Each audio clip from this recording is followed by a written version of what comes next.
Which direction are you facing? Are you facing toward God and toward others? Or have you turned your back on God or on any of those beautiful people in your life? Today's readings talk about how it was that people sometimes turn away from God. In today's first reading from the second book of Chronicles, what happened? The people, in the words of today's reading, they put infidelity on infidelity. They just kept doing bad and wrong things. Imagine being God, looking down at this world and seeing all these human beings saying and doing some of those things that human beings say and do. Amen? What would you do? A few weeks ago, we heard that great story told by our ancient ancestors, that story that we learned in Babylon of how it was that God looked down on the world and all those human beings and said, enough of this. Wiped them away with a flood. The Bible is a book of theology, not a book of history. It's not as if God came down from the heavens and wiped everyone out with a flood, even though we're sometimes tempted to blame God for some of the things that happen in this world. Amen? Amen. The acts of God that happen in nature. In today's first reading from the second book of Chronicles, the people who added infidelity to infidelity, who just kept doing bad and wrong things, according to today's first reading, God had enough and said, away with you. Sent them off into exile. Had their enemies come and conquer them, sending them off, deporting them to a land 600 miles away. Yikes. It was a story that we told our kids and grandkids so that they would behave and be good people. Follow me? If you don't do, have any of us grown up with any of those words ringing in our ears, right? God's gonna get you. Diosito te va a castigar. God's going to punish you for this or for that. That's rooted in this ancient belief that we see in today's first reading of God punishing people. A very different God from the God preached by Jesus, but it's part of our human psyche. Diosito te va a castigar. God's going to get you. Jesus puts it a different way in today's gospel. He talks about how it is that some people prefer the darkness. They don't like the light because then their works are seen by all. They prefer to do things in the darkness so that others don't see them.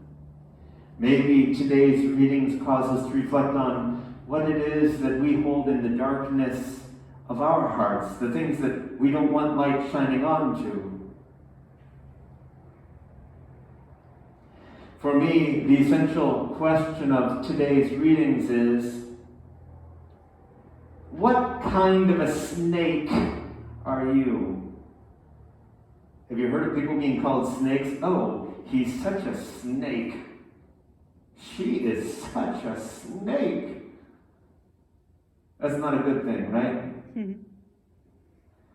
In today's gospel, Jesus tells the story of certain snakes.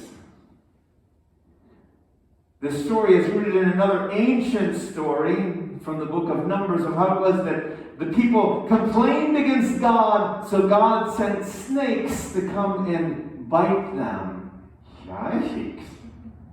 All the stories that people tell about God, huh?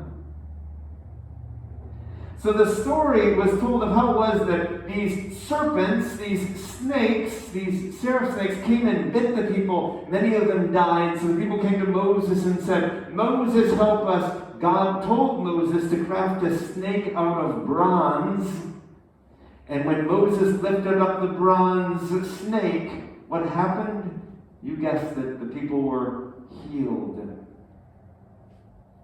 Like that symbol of the medical professions, right? Of the caduceus with a snake wrapped around it, a symbol of healing. The snake then is a symbol of death, but also a symbol of life in today's gospel.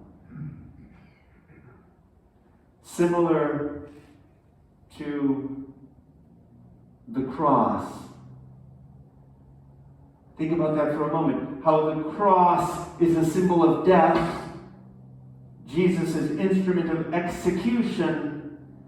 But today's gospel tells us that in the same way that the snake was lifted up in the desert and brought healing and life, so too the Son of Man will be lifted up on a cross to bring life to those who believe.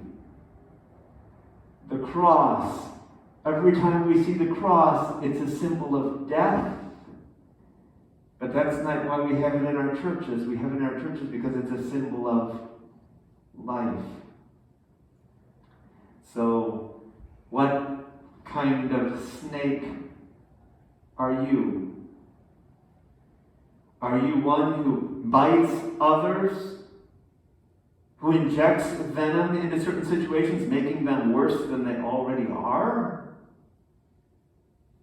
Or are you like that bronze serpent which brought healing and life? Today's readings make it clear that as human beings, we're responsible for our actions. And our actions can be directed toward others or against others. They can be directed toward God, or they can be against God. May these remaining 3 weeks of Lent help us to reflect on where we are, what type of snake we are, that we might bring more healing and more life into this world.